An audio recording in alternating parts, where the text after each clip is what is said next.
Hello everyone, welcome to career information job alerts. तो CGL का यानी कि कंबाइंड ग्रेजुएट लेवल का 2022 का नोटिफिकेशन जो है वो आ चुका है।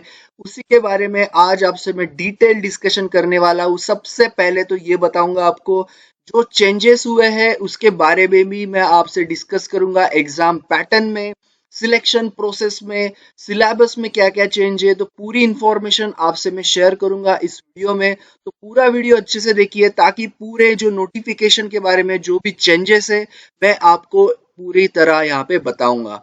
तो चलते हैं इसके मेन नोटिफिकेशन की तरफ। तो ये जो है इसका डेट जो है 17 यानी कि 3 दिन पहले ही इसका ऑनलाइन एप्लीकेशन जो है वो शुरू हो चुका है। 8 अक्टूबर तक आप अप्लाई कर सकते हो। देन यहाँ पे जो टेंटेटिव शेड्यूल है टीयर 1 का यानी कि कंप्यूटर बेस्ड एग्जामिनेशन का, वो दिसंबर 2022 में होने के सबसे ज्यादा चांसेस है। देन टीयर 2 का जो है वो बाद में नोटिफाई किया जाएगा। अब एक चीज ऑब्जर्व करो, यहाँ पे टीयर 3 और टीयर 4 अभी नहीं है, तो ये सबसे पहला चेंज है जो मैं आपको आगे बताऊंगा। देन इसके आगे जो आपका सबसे इंपॉर्टेंट आता है वो पोस्ट। तो बहुत सारे पोस्ट के लिए जो हर साल वैकेंसी निकलती है, एओ, उसके बाद में एएसओ, जेएसओ, बहुत सारे सब इंस्पेक्टर, देन इंस्पेक्टर। तो यहाँ पे एज क्राइटेरिया आपका जरूरी है। आप अच्छे से एज क्राइटेरिया देखो, जिस पर्टिकुलर आप पोस्ट के लिए एलिजिबल हो वो सारे। और बहुत सारे वैकेंसीज यहाँ पे होते हैं। स्पेशली आपको पूछा जाता है फॉर्म फिलअप करते टाइम पे एएओ के बारे में यानी कि ऑडिट ऑफिसर के बारे में कि आप एलिजिबल हो या नहीं, क्योंकि उसका एलिजिबिलिटी क्राइटेरिया जो है वो अलग होता है। ओके, वैसे ही आपको जूनियर स्टैटिस्टिकल ऑफिसर के लिए भी यहाँ पे पूछा जाएगा। बाकी सारे पोस्ट के लिए मोस्टली आप एलिजिबल होते ही हो। ओके, सो लेवल 4, लेवल 5 बहुत सारे यहाँ पे पोस्ट है। और सबसे बड़ी बात यह है कि इस बार जो वैकेंसीज है, 3 गुना तक ज्यादा वैकेंसी इस बार डिक्लेयर की है, यानी कि there are approximately 20,000 vacancies. However, firm vacancy will be determined in a due course. आगे आपको पता चल जाएगा कितनी पोस्ट वाइज है, कैटेगरी वाइज है, सो डोंट वरी। बट सबसे अच्छी बात है ये कि 20,000 से ज्यादा यहाँ पे वैकेंसीज आपको इस बार मिलेगी। ओके, और ये भी इस बार जो ये भी सुनाई आ रहा है या फिर ये भी समझ में आ रहा है कि इस बार जो इसका प्रोसेस है वो फास्ट होगा हर साल के मुकाबले, क्योंकि वैकेंसीज भी ज्यादा है और बहुत सारी यहाँ पे चेंजेस भी इन्होंने किए हैं। तो उतना टाइम नहीं लगेगा, टीयर 3 नहीं है, टीयर 4 नहीं है, तो बहुत सारा टाइम जो यहाँ पे अभी आपका बच जाएगा। ओके, तो आगे का जो आपका सबसे इम्पोर्टेंट आता है वो आता है आपका एलिजिबिलिटी क्राइटेरिया। तो उसके बारे में तो मैं यही बताऊंगा, any graduates can apply. JSO और एएओ के बारे में मैं आपको आगे बताऊंगा क्या एलिजिबिलिटी क्राइटेरिया है। उसमें आपको एज लिमिट दी है, क्योंकि अलग अलग एज लिमिट है कुछ पर्टिकुलर पोस्ट के लिए, जो मैंने आपको आगे ही बताया था, पहले ही बताया था। सो कुछ पोस्ट के लिए 18 से 27 है, कुछ पोस्ट के लिए 20 से 30 है, कुछ पोस्ट के लिए 18 से 30 है, और कुछ जो पोस्ट है उनके लिए 18 से 32 तक आपका एज लिमिट है। इसमें आप 5 साल बढ़ा लो अगर आप एससी एसटी कैटेगरी से हो। ओबीसी कैटेगरी से हो तो आप 3 साल बढ़ा लो, पीडब्ल्यूडी से हो तो 10 साल, उसमें भी आपका कैटेगरी है तो 13 एंड 15 आपका respectively OBC and SC ST for PWD रहेगा। ओके, देन नेक्स्ट जो आपकी इंपॉर्टेंट चीज है वो आता है आपका क्वालिफिकेशन के बारे में। मैंने तो आपको बता दिया एनी ग्रेजुएट्स कैन अप्लाई, लेकिन जो मैंने आपको बताया था एएओ एंड जो जिसका पोस्ट है ऑडिट ऑफिसर का, उसके लिए आपका बैचलर डिग्री जो है जरूरी है। एंड डिजायरेबल क्वालिफिकेशन याद रखना है यहाँ पे, चार्टर्ड अकाउंटेंट और कॉस्ट एंड मैनेजमेंट अकाउंटेंट, जो हमेशा आपको यहाँ पे अलग से यानी कि आपको अलग से फॉर्म पे पूछा जाता है whether you are eligible for this post और you are applying for this post और नॉट। देन जेएसओ के बारे में भी, junior statistical officer, bachelor degree, and आपका यहाँ पे जो है at least 60% in mathematics at 12th standard, या फिर bachelor degree in any subject with the statistics भी अगर होगा तो भी आप एलिजिबल हो। ऑल अदर पोस्ट के बारे में मैंने आपको बता दिया है, ग्रेजुएट्स कैन अप्लाई डायरेक्टली। अब और एक चीज, बहुत से बच्चे पूछते हैं कि फाइनल ईयर है तो अप्लाई कर सकते हैं या नहीं।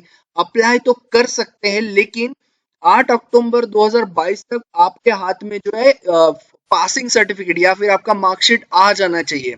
तो उतना भी ज्यादा यहाँ पे मुझे नहीं लगता फर्क पड़ेगा, क्योंकि ऑलरेडी जो पिछले साल के रिजल्ट है वो लग चुके हैं। फाइनल ईयर के जो कैंडिडेट्स होंगे वो डेफिनेटली अगले साल उनका एग्जाम होगा। सो ये जो है, लेकिन एक तरह से उन्होंने बता दिया कि अपीयर है तो अप्लाई करो, लेकिन 8 अक्टूबर 2022 तक आपको जो है आपका पासिंग यानी कि आपका जो सर्टिफिकेट या फिर मार्कशीट्स होंगे वो आपके पास होने चाहिए। अब बात करते हैं हाउ टू अप्लाई। ये भी आपको मैं पूरे डिटेल में बताऊंगा step by step, so don't worry. उसका लिंक भी आपसे मैं शेयर करूंगा, पूरा वीडियो देखिए ताकि कौन से डॉक्यूमेंट्स है, क्या क्या जरूरी है वो मैं आपको बताऊंगा। पासपोर्ट साइज फोटोग्राफ यहाँ पे जरूरी है, 20 से 50 के बी तक आपका होना चाहिए टू अप्लाई फॉर दिस। उसके बाद आपका सिग्नेचर भी। 100 रुपीज आपको फीस है यहाँ पे, वही women's and SC ST candidates और PWD and ex serviceman, no fee for you, exempted for from the payment of fee. Okay, then आपको अप्लाई कहाँ से करना है एक बार बस दिखा दूं, रजिस्टर नाउ पे क्लिक करो, या फिर बहुत सारे बच्चे ऑलरेडी जो है रजिस्टर होते हैं तो उनके यूजर नेम एंड पासवर्ड ही यहाँ पे सिर्फ डालना है, और आपका ऑलरेडी डिटेल्स आपने फिलअप किए ही होंगे, जो पिछले डिटेल्स है वो भी चलेंगे, बस आपको एग्जामिनेशन सेंटर्स और आपका जो जैसे मैंने आपको बताया आप वो 2 पोस्ट के लिए एलिजिबल हो तो उसके लिए भी अप्लाई करने के लिए पूछा जाएगा, और बाकी सेंटर्स आपको पूछे जाएंगे। सेंटर्स भी बहुत सारे हैं, हर साल की तरह ही आपके रीजन के हिसाब से यहाँ पे आपके नजदीक जो सेंटर होगा वो अच्छे से यहाँ पे लिखो, और आप वही सेंटर आपको मिलेगा मोस्टली, और हमेशा वही होता है। सो दिसंबर में ये एग्जाम रहेगा, याद रखना, उस हिसाब से आपका जो भी यहाँ पे आप डालना चाहते हो सेंटर वो आप यहाँ पे डाल सकते हो। याद रखना, no request for change of centre, ये खैर हमेशा ही दिया जाता है और कभी भी ये आपका नहीं होता है, आप कभी भी सेंटर चेंज नहीं कर सकते। अब बात करते हैं स्कीम ऑफ एग्जामिनेशन। जो सबसे बड़ा चेंज इस बार दोस्तों हुआ है वो है टीयर 1 टीयर 2 में, और टीयर 3 और टीयर 4 तो खैर है ही नहीं। यस, मल्टीपल सीट्स में तो होगा ही एग्जाम, आंसर की भी मिलेगा। अब मैं आपको बताऊंगा टीयर 1 में कोई ज्यादा चेंज नहीं है, लेकिन एक ओवरऑल चेंज मैं बता दूं, tier 1 is only for qualifying nature now, यानी कि टीयर 1 के मार्क्स आपके कहीं पे भी कंसीडर आगे नहीं होंगे। ओके, इसमें कोई चेंज नहीं हुआ है एज सच, लेकिन टीयर 1 के जो मार्क्स है आपके आगे जो है कंटिन्यू नहीं होंगे, दैट इज ओनली जो स्क्रीनिंग जैसे IBPS या SBI में होता है या बाकी बैंकिंग में होता है या इंश्योरेंस एग्जाम में होता है कि आपका पहला एग्जाम जो रहता है वो हमेशा स्क्रीनिंग या क्वालिफाइंग होता है, तो यहाँ पे भी यही किया गया है। General intelligence again same, for 25 questions 50 marks, awareness 25 questions 50 marks, apti 25 question 50 marks, and English 25 question 50 marks. 1 घंटे का आपका हमेशा की तरह पेपर होगा ये। ओवरऑल ही आपका कट ऑफ लगाया जाएगा। सेक्शनल कभी भी SSC में टीयर 1 में नहीं होता है, आगे मैं आपको बताऊंगा, बहुत सारे सरप्राइजेस इस बार है। सो टीयर 1 जो है आपका, इसमें नेगेटिव मार्किंग 1/4 रहेगा, टीयर 1 में 1/4 रहेगा, यानी कि 0.5, क्योंकि 2 मार्क का एक क्वेश्चन है। अब आते हैं सबसे बड़े जगह पे, वो है आपका टीयर 2, जिसमें बहुत सारा सरप्राइज इस बार किया है। तो मैं आपको सबसे पहले ये बता दूं, टीयर 2 के ही मार्क्स आपके कंसीडर होंगे, वो भी कौन से होंगे मैं आपको बता दूं। 2 पोस्ट के लिए मैं सबसे पहले बता दूं, जो आपका JSO और ASO का जो पोस्ट था उनके लिए सेम है, उनके लिए कुछ भी चेंज नहीं हुआ है, लेकिन बाकी पोस्ट के लिए जिसमें सबसे ज्यादा बच्चे अप्लाई करते हैं उसमें क्या चेंजेस हुए हैं उसको बोलेंगे हम पेपर 1। ओके, पेपर 1 में जो किए हैं उन्होंने section 1 and section 2, okay, section 1 and section 2 यहाँ पे किए हैं। सेक्शन 1 में आपको इस बार आएगा मैथमेटिक्स एंड जनरल यानी कि इंटेलिजेंस यानी कि रीजनिंग के 30 सवाल, और मिला के आपके एक सवाल जो होगा वो 3 मार्क्स के लिए यहाँ पे पूछा जाएगा, यानी कि 60 इंटू 3 यहाँ पे आपका 180 मार्क्स के लिए सेक्शन 1 होगा। उसी के बाद फॉलो जो होगा वो होगा सेक्शन 2। सेक्शन 2 में मॉड्यूल 1 में इंग्लिश एंड मॉड्यूल 2 में जो है आपका जनरल अवेयरनेस, जो जनरल अवेयरनेस आपको कहीं पे भी नहीं दिखा था पिछले साल तक, अभी आपके जो टीयर 2 में जो है वो इंक्लूड हो चुका है और डिसाइडिंग फैक्टर जैसा काम कर सकता है। 70 क्वेश्चन 45 एंड 25, और इसको भी 3 मार्क्स यानी कि आपका 210 तक यहाँ पे होगा। ओके, यानी कि आपका जनरल अवेयरनेस यहाँ पे 75 मार्क्स खाएगा पूरी तरह, 24 इंटू 3 यानी कि 75 मार्क्स आपका दोनों मिला के जो है 180 प्लस 210 में से आपका उसमें 75 मार्क्स आपके जो है जनरल अवेयरनेस के रहेंगे। इसके लिए आपको जनरल अवेयरनेस का जो है स्टडी कंटिन्यू रखना है टीयर 2 के लिए भी। इस बार ज्यादा टेंशन लेने की जरूरत है नहीं। बहुत से बच्चे बोल रहे हैं कि यूपीएससी एमपीएससी वालों के लिए अच्छा होगा, ये होगा वो होगा, लेकिन आप भी रेस में हो ऐसा कुछ नहीं होगा। और इस बार वैकेंसीज भी बढ़ी है, एप्लीकेशन तो उतने ही होते हैं, एसएससी सीजीएल में ज्यादा चेंजेस नहीं होता है एप्लीकेशंस में। तो ज्यादा टेंशन मत लो। अब एक चीज और बता दूं, सेक्शन 1 आपका जो होगा उसके लिए आपको 1 घंटा मिलेगा इस सेक्शन। सेक्शन 2 के लिए आपको 1 घंटा मिलेगा, यानी कि एक एक घंटे में आपके दोनों पेपर तुरंत हो जाएंगे। उसके बाद आपको और एक देना है, वो है सेक्शन 3।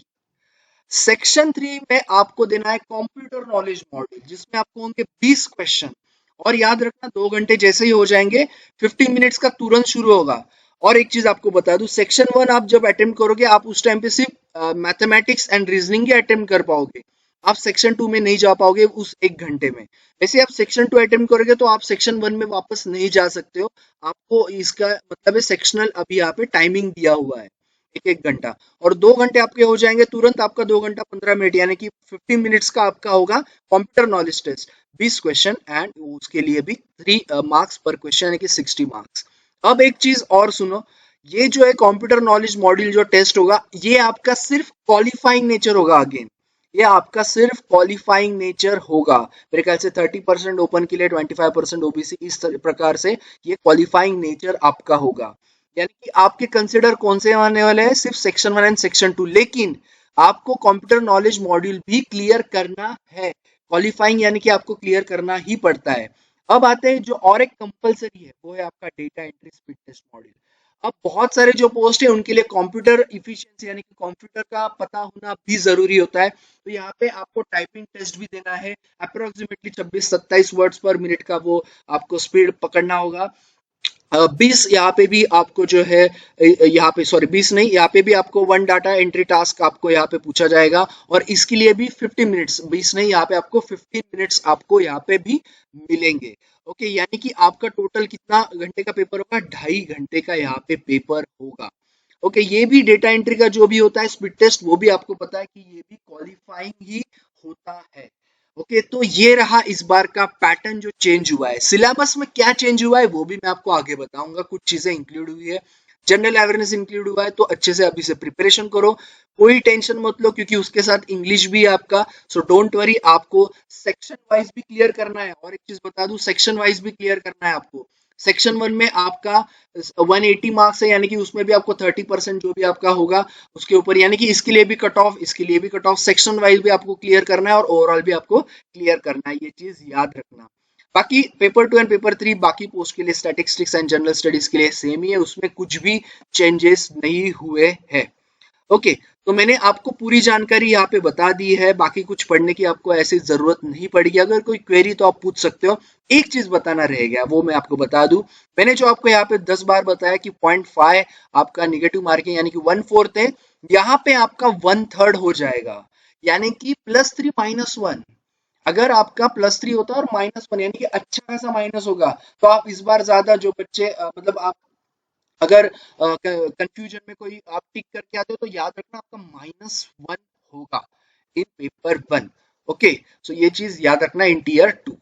ओके, सो ये मैंने आपको सारी चीजें यहाँ पे बता दी। It will be mandatory for the candidates to qualify all the sections, उसके बारे में मैंने तो आपको स्पेसिफिकली बता दिया है। डेटा एंट्री टेस्ट के बारे में भी बताया, तो ये डेफिनेटली 2000 की डिस्प्रेशन पे हिसाब से मैंने वो कैलकुलेट किया, कुछ 26-27 आपका वर्ड्स पर मिनट के हिसाब से होगा। ओके, अब बात करते हैं टीयर 1 के सिलेबस के बारे में। तो ये इसमें कुछ चेंजेस नहीं है, रीजनिंग में ज्यादा, जनरल अवेयरनेस में तो खैर चेंजेस की बात ही नहीं आती है। एप्टी का भी लगभग सेम है। अब एक चीज यहाँ पे आपको बता दूं, यहाँ पे भी कुछ चीजें मैंने जो ऑब्जर्व की वो है आपका, ओके, वही सेम आपको यहाँ पे भी देखा गया है मोस्टली। ओके, आगे सिलेबस जो है आपका टीयर 2, उसके बारे में डिस्कस करेंगे, इसमें क्या क्या चीजें ऐड हुई है। सबसे पहले मैथमेटिक्स की बात करूंगा। Probability, okay, that is added, so probability इस बार आपको यहाँ पे मिलेगा। बाद में इसमें जो ऐड किया है, कुछ और चीजें भी यहाँ पे ऐड की है। मोस्टली प्रोबेबिलिटी आपको, स्टैटिस्टिक्स एंड प्रोबेबिलिटी यहाँ पे आपको अच्छे से अभी करना पड़ेगा। ओके, उसके बाद में मीन मोड, वो भी आपको यहाँ पे टॉपिक्स मिलेंगे, वो भी आपको अच्छे से करने, mean medium and mode, okay, जो मैंने आपको यहाँ पे बताया। SD and calculation of simple probabilities. तो ये सारी चीजें इस बार ऐड हुई है, थोड़ा सा ऐड हुआ है, ज्यादा चेंज नहीं है सिलेबस में, लेकिन एग्जाम पैटर्न में सबसे ज्यादा चेंज है। और इस बार चांसेस भी सबसे ज्यादा है, जो अगर आप अच्छे हो चारों सेक्शन में, वही चारों सेक्शन आपको टीयर 2 में भी मिलने वाले, so that is good thing. Again ये आपका सिलेबस रीजनिंग वगैरह का है, इसमें ज्यादा मैं टाइम नहीं लूंगा, आपको पता है जनरल अवेयरनेस वगैरह, कंप्यूटर एफिशिएंसी प्रोफिशिएंसी के बारे में बता दूं। इस प्रकार का आपका सिलेबस होगा जिसमें आपको कंप्यूटर बेसिक्स पूछे जाएंगे, उसमें बहुत सारी चीजें होती है, पोर्ट्स ओएस के हिसाब से, कीबोर्ड शॉर्टकट्स पूछे जाते हैं, सॉफ्टवेयर एमएस ऑफिस पूछा जाएगा, इंटरनेट ईमेल के बारे में पूछा सकता है, नेटवर्क वायरसेस साइबर सिक्योरिटी, ये सारी चीजें। स्टैटिस्टिक्स का सेम है सिलेबस जो हर साल आपका रहता है, वही जनरल स्टडीज एंड फाइनेंस का भी रहेगा। तो अब तक मैंने आपसे जो डिस्कस किया वो यहाँ पे इसलिए पूरे वीडियो बना रहा हूँ मैं, क्योंकि आपको सारी चीजें मैं बता सकूं जो जो चेंजेस हुए हैं। ओके, जो जो मैंने पढ़ा है। डॉक्यूमेंट वेरिफिकेशन ये बाद में होगा, खैर ये ज्यादा इसमें जाने की जरूरत है नहीं। मैंने आपको जो सिलेक्शन का बताया था, देखो 30% UR, 25% OBC, 20% all all other categories. तो ये आपको सेक्शन 2 सेक्शन 3 सारी जगह पे आपको लागू होगा, ये चीज आपको याद रखनी है, ये चीज याद रखना बस। ओके, कितना कितना आपका रहेगा। ओके, जैसे आपको पता है सीजीएल का 3 मेरिट लिस्ट लगते हैं, तो वो तो लगेंगे ही। और हर साल की तरह इस बार पता नहीं, अभी पेपर होने के बाद ही वो सारी चीजें क्लियर होंगी, और कितने अप्लाई करते हैं कितने सारे, वैसे खैर नंबर ऑफ कैंडिडेट्स हमेशा सेम ही होता है, मैं हमेशा एनालिसिस इस चीज का करता हूँ। ओके, तो ये था पूरा अपडेट। अब मैं बात करूंगा आपको अप्लाई करते टाइम क्या क्या चीजें जरूरी है। जैसे मैंने आपको बताया, यहाँ पे ऑलरेडी रजिस्टर कैंडिडेट्स होते हैं, जो नहीं होंगे उनको यहाँ पे रजिस्टर पे क्लिक करना है, बाकियों के लिए यूजर नेम एंड पासवर्ड डाल के, जैसे मैंने बताया, कुछ ही चीजें आपको सेंटर, आपको बाकी पोस्ट के लिए अप्लाई करना है या नहीं, ये बाकी सारी चीजें आपको पूछी जाएंगी, उससे अलावा नहीं कुछ। जो पहली बार करेंगे उनके लिए क्या है, ओटीआर यानी कि वन टाइम रजिस्ट्रेशन। उसमें सबसे इंपॉर्टेंट आपका होता है okay, roll number and 10th का जो है पासिंग ईयर, वो सबसे इंपॉर्टेंट होता है, क्योंकि वो यूनिक रहता है, उसी के हिसाब से आप एक ही बार रजिस्टर कर सकते हो, इसलिए वन टाइम रजिस्टर इसको कहा जाता है। और बाकी सारी चीजें आपको आईडीज वगैरह, आपके नंबर, फोन नंबर, वो सारी चीजें जरूरी है। ओके, देन क्या क्या चीजें आपको चाहिए वन टाइम रजिस्ट्रेशन के दौरान, आपका नाम, आपके पापा मम्मी का नाम, डेट ऑफ बर्थ, उसके बाद जेंडर, क्वालिफिकेशन, ये सारी चीजें। देन आपकी कैटेगरी, नेशनलिटी, बहुत सारी चीजें जो आपकी पर्सनल डिटेल्स है वो आपको चाहिए। यहाँ पे देखो, आप इमेज के साथ भी देख सकते हो, आधार कार्ड, आधार कार्ड नंबर, कोई चेंज इन नेम में वो डालो, अगर नहीं है तो नो लिखो। रोल नंबर आपका जो मैंने आपको बताया 10th का, क्योंकि वो यूनिक होता है वन टाइम रजिस्ट्रेशन के दौरान।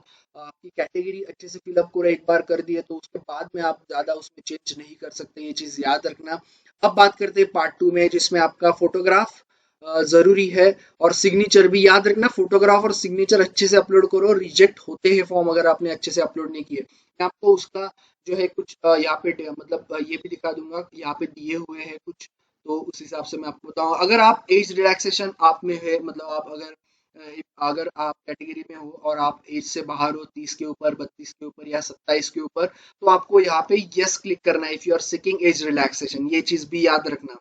ओके, ये रहा आपका इमेज, जो जिसमें आपको जिस तरह से फिल करना है फॉर्म के हिसाब से, सारी चीजें यहाँ पे। मेरे ख्याल से कुछ नया नहीं है, जो मैंने आपको बताया, ऑलरेडी रजिस्टर्ड कैंडिडेट जो होते हैं ना, उनको सिर्फ 3 ये आपको सेंटर्स डालने हैं, और बाकी चीजें जो है पूछी जाएगी, जैसे कि आपको बाकी पोस्ट के लिए अप्लाई करना है या नहीं, वो भी पूछा जाएगा। और आप फोटो भी चेंज कर सकते हैं, क्योंकि आप याद रखना, रिसेंट फोटोग्राफ चाहिए होता है, यही फोटोग्राफ सिर्फ और सिर्फ एलिजिबल है, बाकी सारे रिजेक्टेबल है। सो ये सारी चीजें याद रखना, यही एक्सेप्ट किया जाएगा, बाकी सारे ऐसे फोटोग्राफ्स जो है वो नहीं चलेंगे। इसलिए साइज के साथ यहाँ पे डेमो के साथ दिया हुआ है।